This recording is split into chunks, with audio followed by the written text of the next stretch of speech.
Very moderate. This is a special edition of Stay Dirty, Stay Moderate after what was a seismic week of failure. Yep, failure yet again by the Republican Congress under the spell of Donald Trump to get a comprehensive immigration border package passed, enacted. The Senate, which looked like it could be a possible pathway, glide path to immigration reform,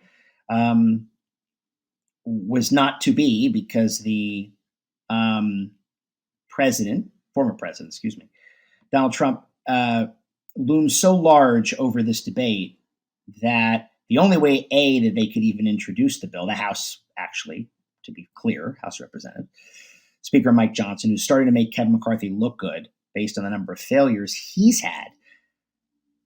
The immigration package was tied to foreign aid to Israel, Taiwan, Ukraine, which you already know is going to be a shit show because the isolationist anti-Ukraine pro-Putin wing, which has come to dominate, sadly, what was once the Cold War Ronald Reagan party, has the upper hand. So in many ways, this bill, which was, again, all-encompassing of all of this aid for other countries plus border security, I think was doomed to fail. And I wanted to do an episode about it, not just to give you guys background, but because I thought it'd be good to have a conversation. Obviously, we have so many guests that come on the show all the time, many more wonderful ones to come. But I thought that for today, given the, I think the really sad occasion of this border bill, which, by the way, the Wall Street Journal called as good a border bill as you could get. Many conservatives, old school conservatives across the board, who've been clamoring for what really has been a derelict policy on the part of the Biden administration to do something about the huge border problem, which is bigger than it's ever been due to sorts of upheaval in Central American countries and elsewhere, and climate change, and more people fleeing, and our asylum laws just saying, sure, come here. I thought it was worth a conversation to talk about the politics, the policy, and everything. Hey, throw in a little bit of Ukraine. She rarely makes an appearance. Once in a while she does. I'd like to have the fantasy that she's like a Robin Quivers if I could have my way. It's tough to get her here, but she is here.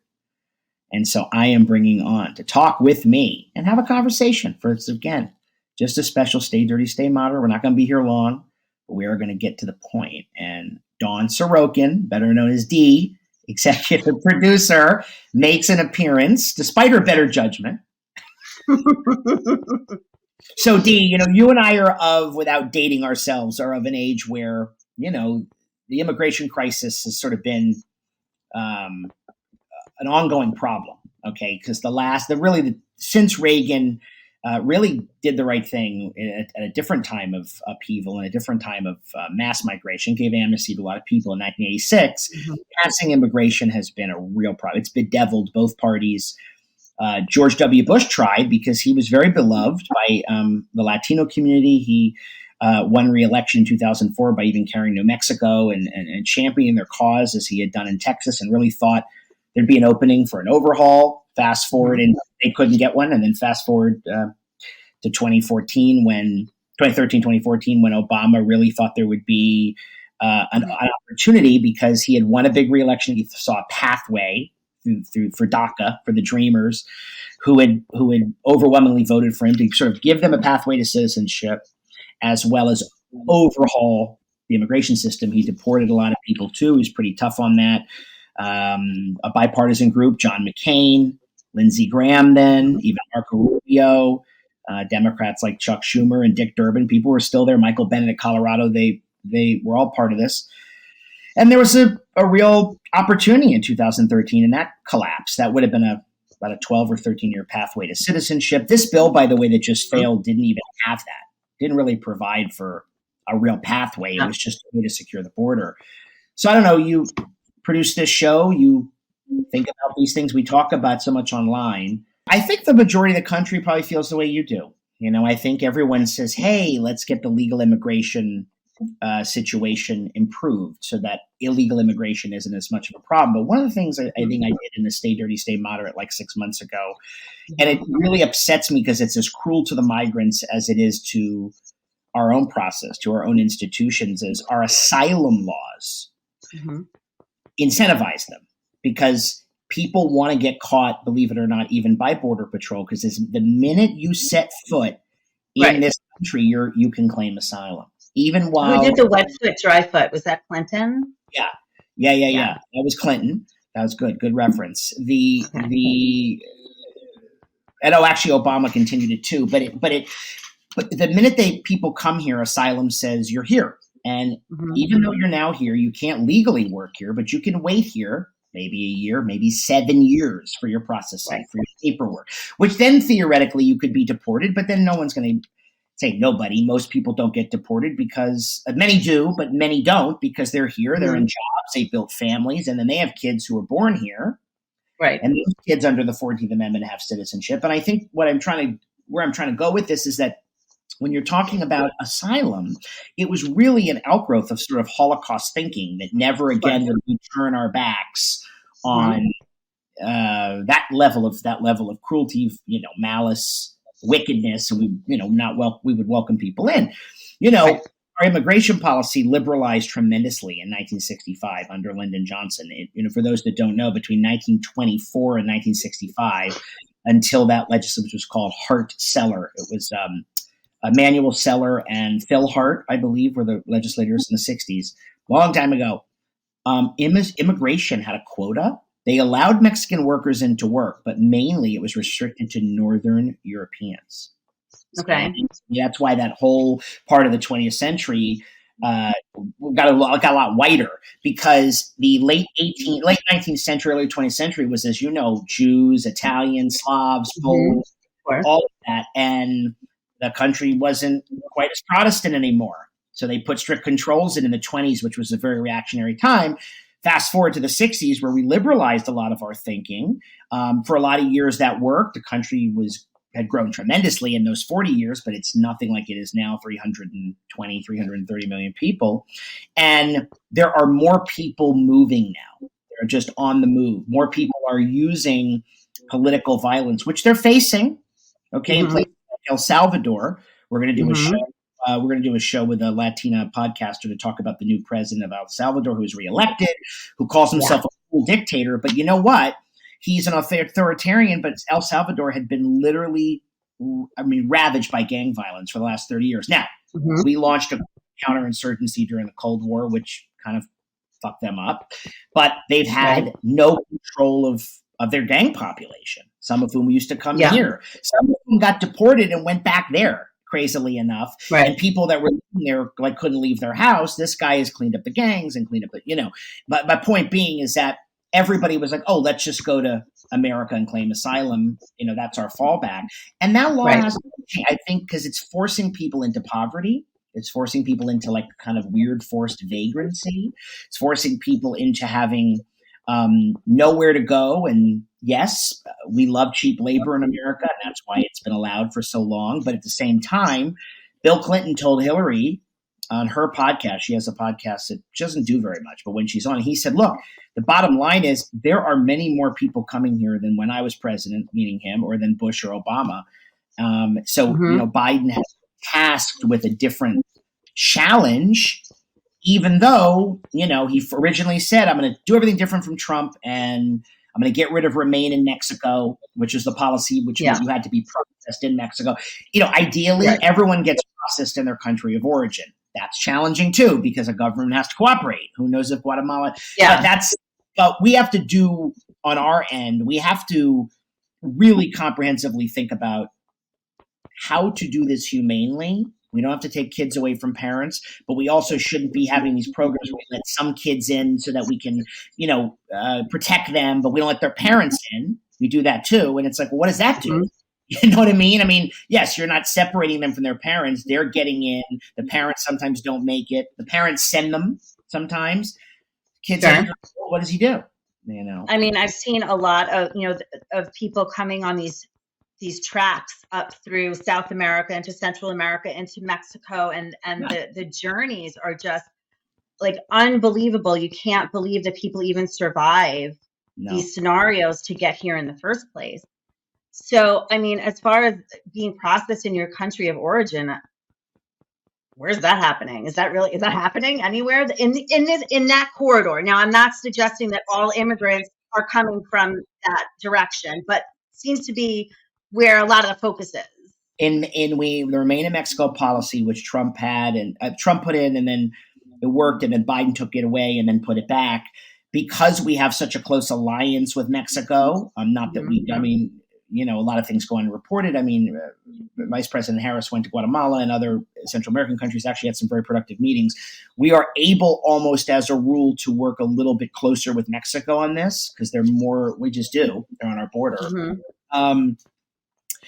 And it, you know, again, not only are there problems because it's idealistic, the Remain in Mexico thing, but it also kicks the can down the road. I mean, you know what I mean? Like, yes, people should remain in their country of origin, but then you're like, well, they're fleeing their country of origin. They're fleeing, by the way, listeners should know, everyone thinks it's Mexico. There is considerably less immigration now from Mexico. It's coming from Central American countries, even Asia and Africa. Right. It's not like it seems to be, it's just via Mexico. Correct.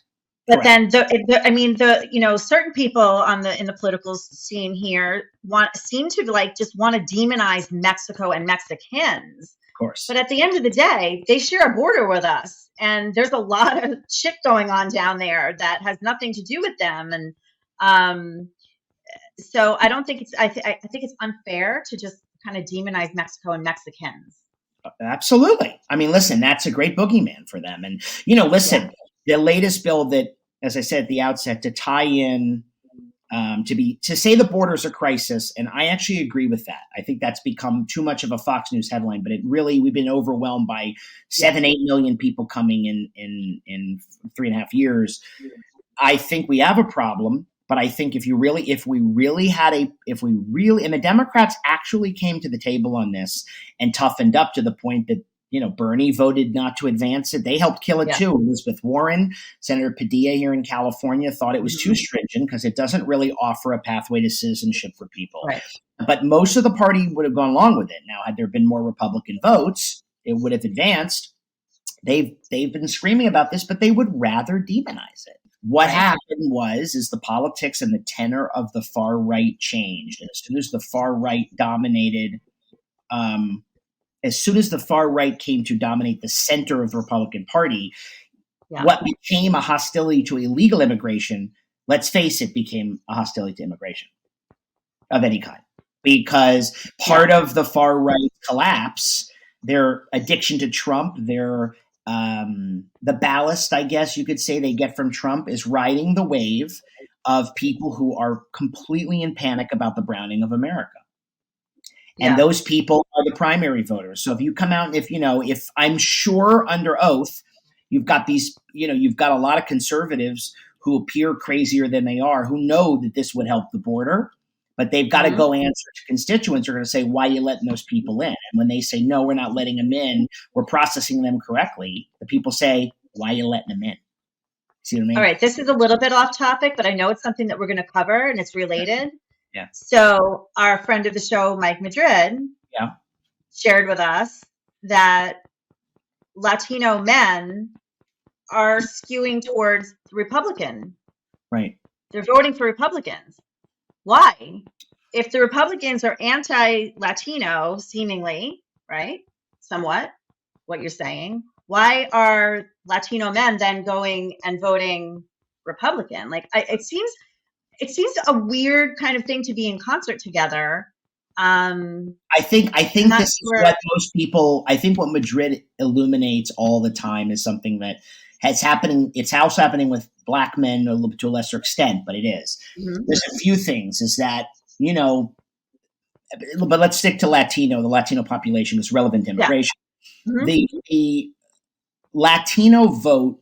Many, many, many Latinos, as you know, are here because their parents either came here legally, many, or they grew up here, or they were born here, and they have embrace the one thing that America is supposed to do and always did, which is when you come to America, you're not a Mexican, you're not a Uyghur, you're not an Israeli, you're not, you're an American.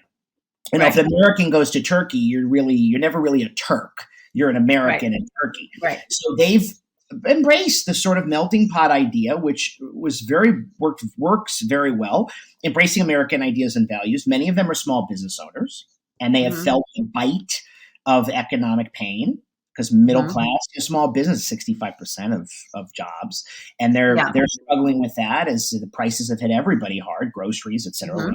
Everyone knows that. And lastly, I think that the machismo of Trump culturally has an appeal. And Mike Madrid, if you remember the last time he was here, when he talked about, for example, in California, if somebody's working in a, let's just say, nuclear energy factory, or they're working on combustion engines, okay? And the environmental people come by and go, well, fuck this, we're out of here, we're not doing this anymore, it's not green, you're out. They're like, what do you mean I'm out? It's my job. No, you're anti-environment. You're out. He was illustrating. It's like, well, this is my job, and I understand it's all noble and good what you're trying to do, but here's where I am now, and they feel behind. They feel not heard, and that gets associated with a kind of coastal elitism of like, we need green energy. We have to stop at nothing, and if we don't have green energy, we're all killing the planet. Okay, that's true, but we have to wean off of it. And Mike also said, they don't care that Trump's a racist at that point. He's going to protect their job. What do they care? They look at it like he's a racist, but what does that mean? All right, he makes rude comments. People, you hear people say all the time, I hate his mouth, I hate him, but his policies really help me. I always push back and say, what policies? But there are people that I know in my life right now that say they did better under him pre-COVID. They like the direction of the country. They don't like the they don't like the behavior. There's a cultural conservatism too. They're not put off by anti-abortion politics necessarily. They're going and they're so all in. They kind of are this weird kind of. They're like economically maybe more populist, a la Trump, and they're socially a little more conservative. I mean, they're like a different. They're not really dirty moderates. They're kind of the inverse of what I am.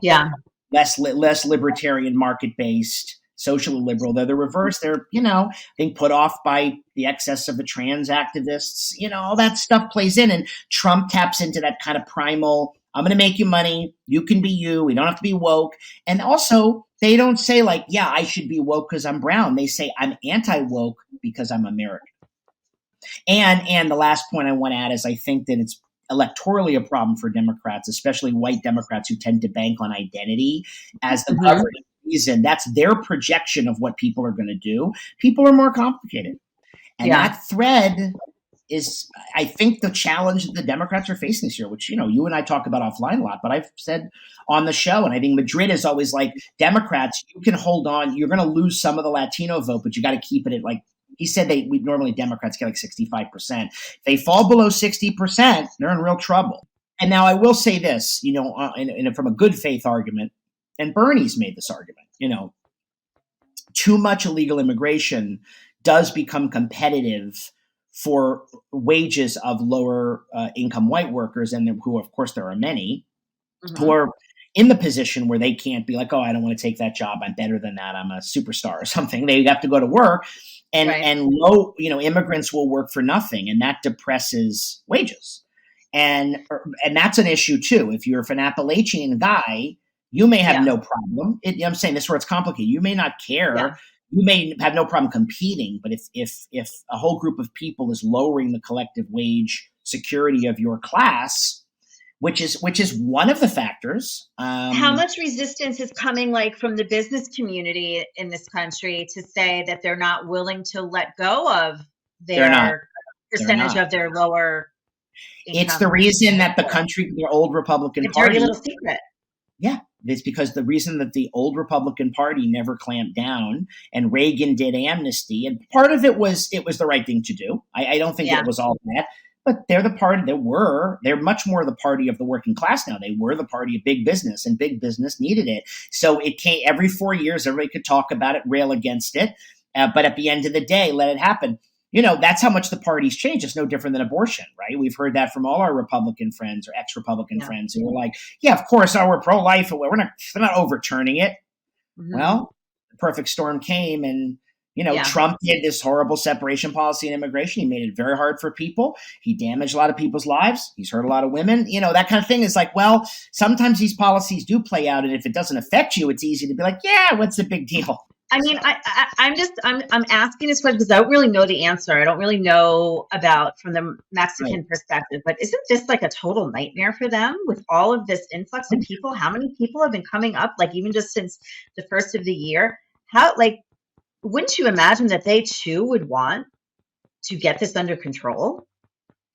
Yeah, I would. I mean, remember, Mexico is a repository for people because they are not in the position to really make a decision. Really, they can't control their own situation, but if the United States is going to have a policy that literally lets every Tom, Dick, and Harry claim asylum, people are always going to come and take advantage of it, especially as the more domestic and international upheaval in those countries that happens, the more climate change uproots people, the more that wars uproot people, or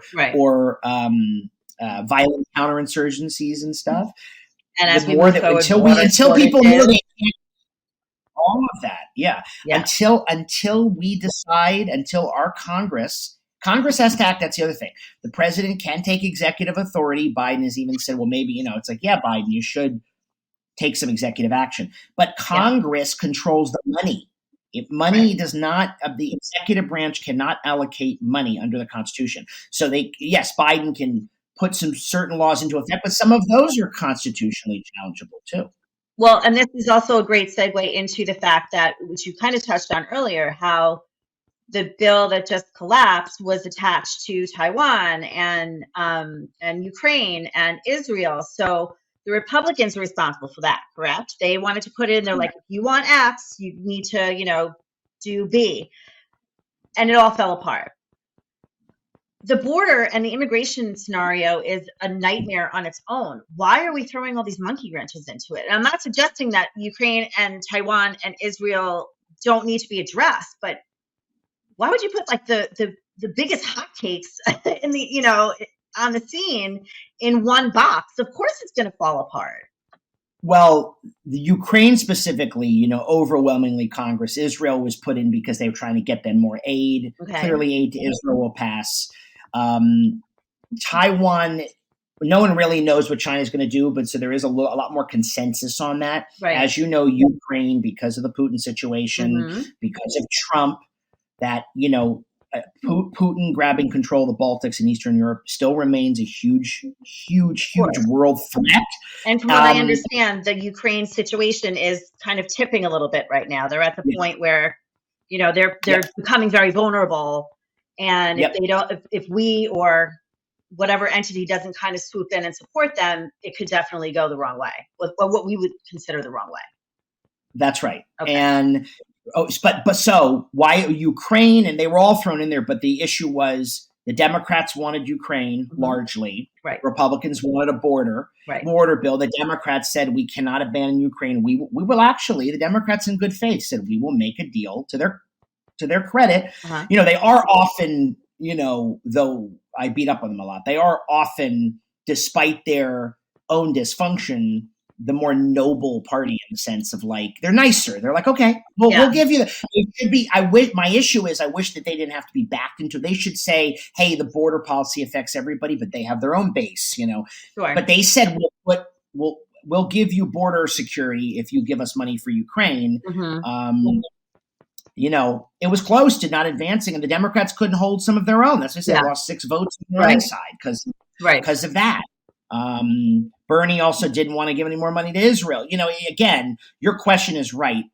Washington has a way of putting all of these things under one roof, typically so they can say, look, he voted against that. In other words, someone could have said no to this, but not necessarily been against the border, but maybe they didn't agree with this policy or vice versa. And that's the game. Those are the parlor games. Because you voted no because of something on page 798, you're now considered anti-Israel or whatever the case may be. And that's really not a fair snapshot of the scenario, it seems. No, that's why Biden said and I know he's been incredibly strong on Israel. I mean, it's why he said, if you're going to send me a standalone Israel bill, you're forcing me to veto something because you're doing it cynically. You're trying to take the win, and it accused me of being anti-Israel. The sound bites and the sound bites, and then when you know that there was a bill that I was prepared to sign, and he was, but Biden's now, the Democrats are saying they're going to make hay out of the collapse of the border and say that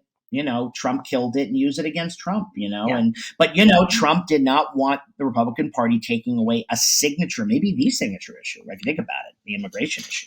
Yeah. He won, because he doesn't have any governing vision. So he's going to have to run on the border's a disaster, blah, blah, blah, blah, and all the other, Well, I don't agree with Trump on many things, but the border is a disaster. He's right. Yeah. And I don't blame people who are either not tuned in. I mean, you and I are insane. We're like, we feed off all this stuff. But, the average person doesn't have time for this crap. And I don't blame them for having difficulty not understanding or kind of get through it and going, well, this guy says this and that guy says this and she says that. It's really challenging. And I hope that one of the things that we do as a show is to try to break some of this stuff down to kind of, at least put it out there and not like try to force an agenda down someone's throat and just say, like, I don't know, this happened, that happened, this happened. Make it a little bit more palatable. Why do we have dirty moderate? Because it's so polarized. Yeah. I don't mean every single person, but Washington, D.C.